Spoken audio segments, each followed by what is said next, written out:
hakaba hari abagwanyi ba Rede Tabara bagera kuri 19 baherutse guherezwa leta y'u Burundi n'igihugu c'u Rwanda ngo ntibishobora guca intege abagwanyi bo hari Rede Tabara ngo ahubwo urugamba rwo kubohora abo bagenzi babo co kimwe n'abarundi bose bagowa y'ikivumvu ngo kugira ngo bave mu vyara vy'intwaro y'umukazo ya CNDD-FDD ngo rurabandanya ngo kuko ngo nta yindi nzira nimwe ishoboka ngo kiretse kumvisha ubutegetsi bwa leta y'u Burundi kwizoteba ikitaba kamo ko kwicara hamwe n'abandi mu ntumbero yo gutorera umuti ibibazo bihanze Burundi. Mukanya muca mukurikira umuvugizi w'uwo muhari arabivuga muri ano makuru. Abanyagihugu baguma biyamiriza itegeko ribabuza korora ibitungwa byabo babiturutsa ku misozi, bakaba bemeza ko iyo ngingo ije gutuma umunyagihugu Nyarucari adashobora gusubira gutunga igitungwa na kimwe. Bati ivyo bizotugira ku ingaruka nyinshi cyane. Nayo abanyepolitike bakaba batabona kumwe iryo tegeko, naho bamwe barishima, hakaba hari n'ababona ko hatari bwagere kubera leta hari ivyo yategerezwa gukora itarakora. Abandi nabo bati ahubwo iryo tegeko ntiryari rikwiye kuraba abanyagihugu bato bato kuko riri mu gikenye n'agahotoro. Muri ano makuru baraza kubitubwira. Aya hamwe n'ayandi twabateguriye ni mukanya gato. Kuri mikro muri kumwe na jewe Jeannette Kamikazi, nayo mu buhinga bw'ivyuma muri kumwe na Obe Felix Rankunda. Kaze asubiye kubaramutsa. Abarundi ngo bamenyeshejwe ku rugamba rwo kubabohora bakava mu vyara vy'intwaro ya CNDD-FDD y'umukazo rubandanya. Biri mu itangazo umuhari Rede Tabara ugwanya leta y'u Burundi warayisohoye inyuma y'itangwa kwa 30 mukakaro umwaka wa 2021 kuri leta y'u Burundi y'abagwanyi 19 b'uwo muhari bafatiwe ku butaka bw'igihugu c'u Rwanda muri Nyakanga umwaka wa 2020. Ico cabaye ntigica intege uwo muhari ngo kandi abarundi nibareme. Kubw'uwo muhari ivyo vyashitse ngo vyamaho igihe cose abantu baba bariko barigwanako imbere y'ubutegetsi butwaza igitugu. Ibindi tubibaze mugenzi wacu Dondo Dieu mbaza umutima. Umuhari Rede Tabara ufise amakenga nk'abandi barundi bose kwishikirizwa mu minwe rya leta y'u Burundi y'abagwanyi b'uwo muhari. Muri Rede Tabara bamenyesha ko ayo makenga bayafise kuko leta ya CNDD-FDD itigera ikurikiza amategeko canke ubutungane, ariko bakizera ko umugwi ujejwe isuzuma ry'ibikorwa bijanye n'intambara wo mu karere k'ibiyaga binini uzoguma ukurikirana ikibazo c'abo bagwanyi. Patrick Nahimana avugira abasirikare b'umuhari Rede Tabara, tumutega amatwi. Amakenga kuba bagwanyi bacu ko bashobora kugirirwa nabi na leta ya CNDD-FDD ntiyobora, kuko murabazi yuko gukurikiza amategeko no gukoresha ubutungane ari ibintu bibagora cane. Gusa nuko ari umugani kuri bo, ariko turizeye yuko mécanisme conjoint pour la vérification élargie iyo yabatanze izobakurikirana kugira ngo imenye neza yuko amategeko mpuzamakungu abahariwe ariko arakurikizwa. Ivyo vyabaye rero kuwa 30 mukakaro uyu mwaka w'2021 ngo ntibica intege umuhari Rede Tabara. Igikorwa uwo muhari wishinze cyo gutabara abarundi kirabandanya. Abarundi ngo nibareme. N'ubu dusubire dukurikire Patrick Nahimana avugira igisirikare ca Rede Tabara. Vyabaye ku itariki 30 mukakaro umwaka w'2021 ivyatangaje umuhari Rede Tabara. Ivyawutangaje kuko mu bibazo duhora muri uru rugamba, mu bibazo tugenda turabona muri kino gikorwa co kuboza igihugu, ico ni kimwe mu bibazo duhura navyo. Ikibazo rero kitotuma ducika intege, ni ikibazo gisa n'ibindi bibazo vyinshi tumaze guhura kandi tukabirengera tukabandanya akazi kacu. N'ubu rero turaremesheje abarundi n'abashigikiye umuhari Rede Tabara yuko ibikorwa bibandanya.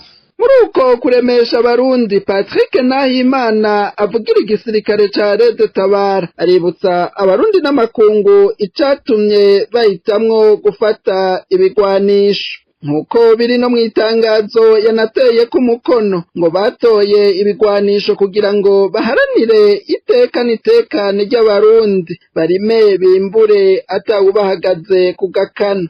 Ivyo bigwanisho ngo babifashe kandi kubera ko inzira y'amahoro yo gutorera umuti ibibazo bihanze abarundi itari gishoboka. Ico gikorwa rero ngo bazokibandanya gushika bashitse kuri iyo ntumbero. egome turabutsa abarundi n'amakungu n'abashiki muhari yuko muhari twatoye ibigwanisho duharanira itekane ya buri murundi wese yarima akimbura tugaharanira amasezerano y'Arusha ko yo kubahirizwa. Ivyo nivyo bintu bikuru no kwibutsa abarundi byatumye duhitamwo intambara kuko atazindi nzira zari zigishoboka zo kuganira.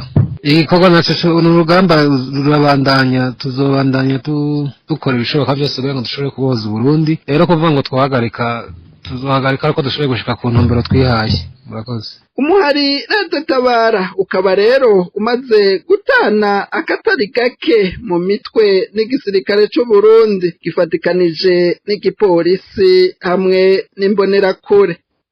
Urakoze Dondo Jemba z'umutima kuri iyo nkuru waduteguriye. Hari umunywanyi w'umugambwe CNDD-FDD wo muri zone Maramvya komine Mutimbuzi intara ya Bujumbura yigira umukozi w'iperereza mu ntumbero yo gutera ubwoba abanywanyi b'umugambwe SNL. Uwo muyoboke w'umugambwe uri ku butegetsi ngo akabagenda arahiga ko ategerezwa guhora muri umunawe amaze igihe afunzwe yagirizwa kugandagura uwahoze ari umuyobozi wa Lycée Rukaramu. Inkuru twateguriwe na Aline Munezero.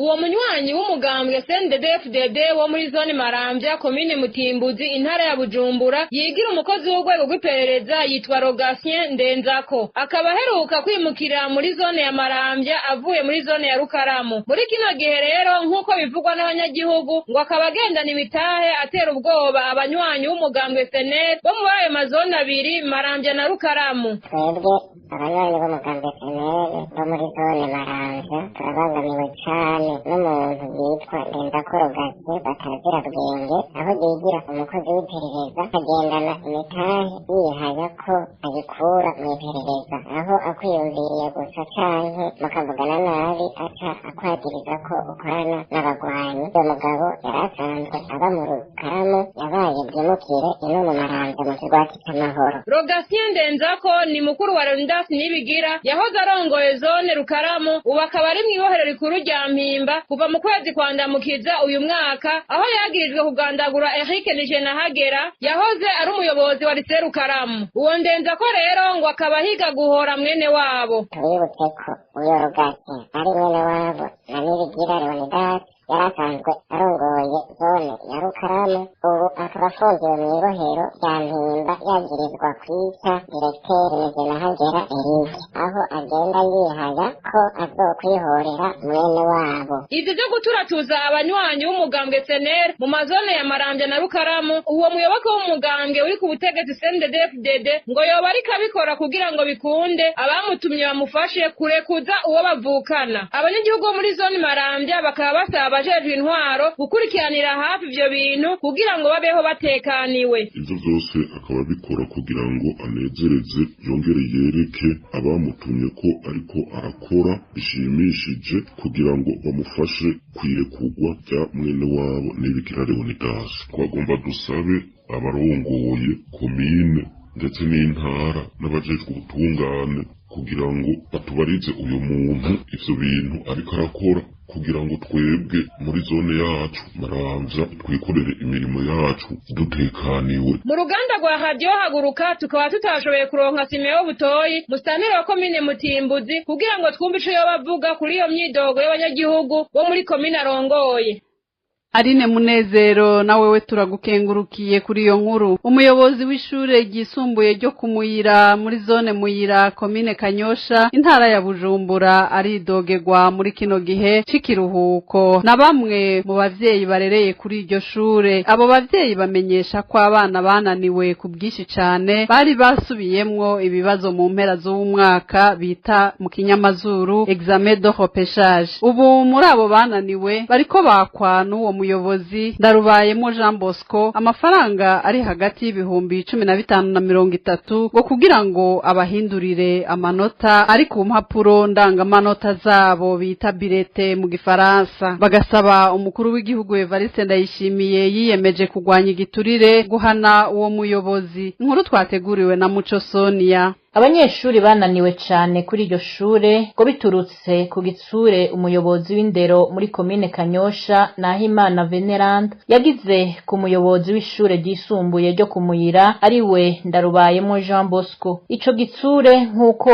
amakuru ava ngaho kumuyira abimenyesha uruganda rwa radio Haguruka ngo caturutse ku kuntu abanyeshure 90 muri 95 bo mu myaka iheze muri iryo shure bemerewe ko bamenye. Ivyatangaje ubuyobozi bw'indero muri komine Kanyosha aho mbere umugwi uvuye mu buyobozi bw'indero mu ntara ya Bujumbura wahavuye urungikwa gusuzuma ivyabaye kuri iryo shure. Ivyo mbere bikaba byemezwa na bamwe mu barezi bo kuri iryo shure. Ivyo bikaba vyatumye abanyeshure basubiyemwo ibibazo bita examen de repêchage kuri iryo shure baca bafatirwa ingingo n'ubuyobozi bw'ishure rya Muyira yo kubananiza ku bwinshi. Muri kino gihe c'uburuhuko bukuru abanyeshure bananiwe bakaba bariko bakwa amafaranga, bamwe ibihumbi 15 abandi ibihumbi 30 kugira ngo bahindurirwe amanota ari ku mpapuro ndangamanota zabo bita bulletin, gutyo bace bashigwa ku rutonde rw'abanyeshure bamenye muri uyu mwaka w'ishuri uheze w'ibihumbi 2020 ushira ibihumbi 2021. Baba abasanganywe amanota ari munsi ya 50%, baba abayarenza uwatswe ayo mafaranga akayaronka acaja ku rutonde rw'abamenye. Naho bimeze bityo si bose bakwa ayo mafaranga ngo baje kuri urwo rutonde, ahubwo ngo hakoreshwa ka mwana wa mama gafatiye ku migambwe. Abayakwa nabamenyerewe ko basanzwe mu gwaruka rw'imbonerakure canke bazwi ko abavyeyi babo ari abanywanyi b'umugambwe CNDD FDD. Abavyeyi barereye kuri iryo shure bakaba badatahura iyo ngendo iriko ikorwa n'uwo muyobozi w'iryo shure Jean Bosco Ndarubayemwo ngo kandi ayifise kuva kera ngo nuko atari bwashikane kwa kigiturire ku rugero ageze ko uyu munsi. Abavyeyi basaba Varisto Ndayishimiye arongoye Burundi guhana uwo muyobozi w'ishure ryisumbuye ryo kumuyira Jean Bosco Ndarubayemwo kubw'igiturire yirirwa arajya atacamira kukanatsinda niwe yivugiye ko agiye guhangana n'abakijya afashijwe n'abanyagihugu mu gihe yase gushiraho ubushikiranganje bujejwe kugwanya igiturire.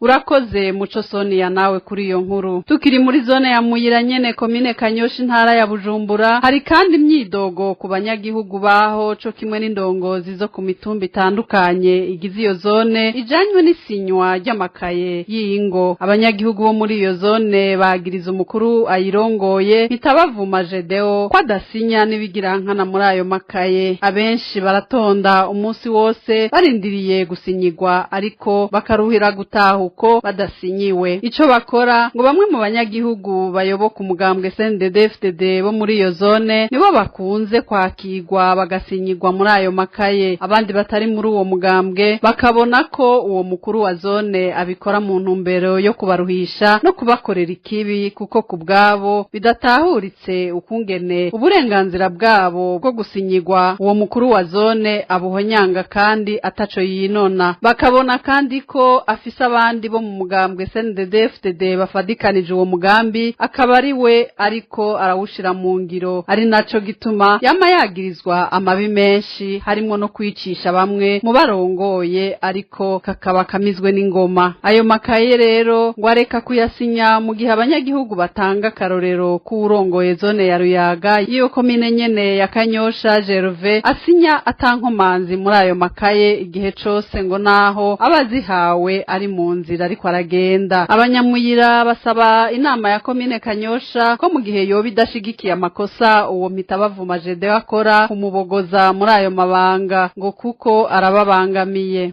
Dusabe mu buhinga bw'ivyuma batumirira amate duce tubandanya n'ayandi makuru twabateguriye. Turi ubwoko bw'abarundi buzirana na bakaryanisha miryango bama banyotewe amaraso y'abavukana. Dukomoka kuri Seruka Rukanzi yatsinze Rumariza agatsindira n'ukwikukira. Ubu naho tukaba duhanganye n'inkona ngo tuziteshe gutoteza, kwica no kwangaza abarundi.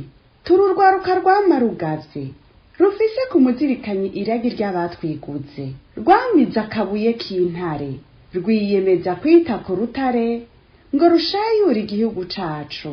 maze neza kuri bose itsimbatare abarundi barangwe ukuri ubuntu n'ubutwari. Muri kino gihe itegeko ryo kororera ibitungwa mu mpongore ritegekanijwe kuba ryagiye mu ngiro mu kwezi kw'icumi k'uyu mwaka w'ibihumbi 2021, abanyepolitike ntibabona kumwe iryo tegeko, bamwe barabishima abandi nabo bakabona ko hatari bwagere kubera leta hari ivyo yategerezwa gukora itakoze. Eka mbere hari n'abavuga ko iryo tegeko ritari rikwiye kuraba abanyagihugu bato bato. Aho ni mu gihe abanyagihugu bariko baramarira ivyo bitungwa ku isoko kuko babona ko batazoshobora kubahiriza iyo ngingo. Mwishirahamwe Abukobobo bati ingaruka zizoba nyinshi cane. Inkuru twateguriwe na Alice Mukeshimana. Naho abanyagihugu babandanya gutera ivyatsi itegeko ribuza gusubira gusohora ibitungwa kurisha ivyatsi ku misozi ikabategeka kuvyororera mu mpongore, abanyepolitike ntibabona kumwe iryo tegeko. Gaston Ndimwo yahoze ari cegera ca mbere c'umukuru w'igihugu akongera akaba yegereye umugambwe CNDD-FDD. Ayo marira y'abo banyagihugu asa naho ataca mubwiye kubwiwe akabashima cane iryo tegeko, aho avuga ati uwo mugambi ni mwiza cane. Dukurikirane Gaston Ndimwo, amajwi yiwe tukaba tuyakesha radio Isanganiro igihe yari mu kiganiro ku nama. Kuko umugambi ni umugambi mwiza cyane, umugambi mwiza cyane igihe inzego zose zagiye hamwe n'aborozi bakabifatanya hamwe bagaca bishira mu ngiro, kuko bituma ziriya ngorane umushikiranganji yashikirije zidasubira kubona. Francis Rohero nawe umwe mu banyepolitiki yitoje kwigenga, wewe amenyesha ko leta ushiraho itegeko nk'iryo yari ikwiye kuraba ko yoba yaramaze gukora ibintu byose bikenewe vyotuma iyo ngingo iheza ikaja mu ngiro. Dukurikirane Francis Rohero akaba yari mu kiganiro ku nama gica kuri radio Isanganiro. Ikibazo kiza kuza ni igihe abariko bararishinga mu mareta uruhara runini barushira ku munyagihugu gusumba uko bagwishirako. Mugiye kuraba itegeko nk'uko barivuga yerekana ati twabahaye imyaka 3 ati kiringo kiriko kirahera. Je nanje nari kuvuga nti nakubaha umushikiranganji wihaye imyaka 3 weho wakoze iki? Nibaza ko ari ikibazo nyamukubikire kuko imyaka naho yo bitanu naho bogira imyaka 10 leta itagize ivyo yoyo itegerezwa gukora, iyi ngingo ntizopfigiye mu ngiro, tuzogaruka hahandi tuje mu ngorane zidashoboka. Kubwa Francis Rohero ati iyo leta ishizeho itegeko abanyagihugu barashobora kurikurikiza yamara ntibigire ico bimara, atahubwo tukagaruka mu ngorane n'ubu nyene. Francis Rohero nagira ngire nti itegeko iyo rikurikijwe umunyagihugu ashaka kurikurikiza kuko urongoye yabisavye, mugabo akamaro ko korora no kubintu naka tworora kugira ngo dushobore kugaburira abanyagihugu ibivuye mu vyorogwa. None tuzoca turonka byinshi mu gihe abanyagihugu benshi bariko barorora tubazi saba industriel saba fermier. Umurundi yorora abantu basama hingurira yego cyane n'abantu bato bato twese tuzi mu gihugu iyo twavukiye borora udutungwa duke agira ati nitwo tuzofasha kujana abana ku ishure ejo, nitwo tuzofasha kugira iki n'iki. Urabe ingingo nka leta yari yihaye zose washaka mfate mwimwe ngo korohereza ngo aborozi ngo kugira baronke ideni. Ico kintu twese turazi yuko aborozi benshi ntibafise ni konti mwibanga, ntibafise na kimwe bashobora kugwatiriza. Bugira gute ubwo bworozi bwo bukora gute? Umbe kimwe ni kimwe fashe mu byo leta yategerezwa kwishinga. Nico gituma ngira nti uwo munyagihugu agira gute? Istege kurishizeho kamugira bitino bizinda ari kurikije aragemera. Nayo Epitase Shimirimana umuvugizi w'umugambwe MSD wewe amenyesha ko iryo tegeko ngo ritakorewe abanyagihugu bato bato kuko ribakandamiza, akanamenyesha ko iryo tegeko ryega abategetsi bobo bakoresha uburyo bwa leta. Ati nico gituma dusaba leta guhagarika iryo tegeko. Dukurikirane Epitase Shimirimana n'umuvugizi w'umugambwe MSD. Itegeko ubwaryo uriravye nta kibi na kimwe kirimwo, nta n'inabi nta n'ico ryononye itegeko ubwaryo. Ariko ugiye rero kwiyumvira iryo tegeko abo ryashiriweho ko ari wa munyagihugu mutoya afise inka imwe, afise inka zibiri, afise inka yo gushobora gutunga abana biwe, inka yo gushobora gufasha kwigisha abana biwe. ni ibintu biteye ikigongwe, ni ibintu bibabaje ku gihugu nk'Uburundi, kuko uwo munyagihugu umubwiye yuko iryo tegeko rizomuraba ntibizoshoboka mu gihe utamuhaye uburyo bwo gushobora kubishira mu ngiro. Niho haha duhora tuvuga katari gake ko leta ija ngaho ikiyumvira iravye uko ibayeho, iravye uko itunzwe n'amafaranga y'abanyagihugu, ikibaza ko n'umunyagihugu mutoya kumbura abayeho kubera amafaranga y'igihugu. Aho rero biracagoye igihe cose tutazoba turaronka ubutegetsi bwiyumvirira abanyagihugu bukaja mu kishingo cabo bukabana nabo mu magorwa y'abanyagihugu, kuko iri tegeko ryihweje ni itegeko ryashiriweho ababorozi bakomakomeye, aba bari muri leta, aba bafise amororero abayeho kubera uburyo bwa leta. N'aya mororero yahirirwa n'imiduga ya leta, ibitoro vya leta, ibintu vyose usanga bakoreshamwo banyotora ku buryo bwa leta. Nico gituma bidashobora no gutera isoni umushikiranganji kubahuka kuja kuri mikro ngo mukayanza ngo bariko barabishira mu ngiro. Ni kubera yuko abizi ko mukayanza ahafise iraro rikomeye we wenyene, kubera ko imiduga yo mu bushikiranganji, ibitoro vyo mu bushikiranganji vyirirwa birasomba, vyirirwa biratungia ayo mararo. Ntabifate co kimwe n'umunyagihugu wo mu Rutovu, umunyagihugu wo mu Cendajuru, umunyagihugu w'Ikigamba, umunyagihugu w'Imuyinga adafise ingene ashobora gutunga inka yiwe. Nico gituma dusaba leta, naho tubizi ko ivyo tuvuga keshi ataco bivuze kuri leta, ko yohagarika aya mategeko benaya yo gukandamiza abanyagihugu no kurya umutima abanyagihugu. Igihe cose bazoba batariko bariyumvirira abanyagihugu bari mu ngorane, igihe cose bazoba batariko baraja ku magorwa abanyagihugu bahura nayo, nta na rimwe umunyagihugu azoshobora kugira amahoro. Ni naco gituma twebwe tubona ko iri tegeko atakindi rije gukora atari ugukandamiza no kurya umutima no gufasha mu magorwa, kugira amagorwa noneho yiyongereyeho ku munyagihugu mutoyi nyarucari adafise ingene yarabeshejeho umuryango wiwe. Wamenya ko mwishirahamwe ry'abaguzi abuko co kimwe n'abanyagihugu babona ko ingorane zizoba nyinshi, ko iryo tegeko atakarusho rizaniye abarundi.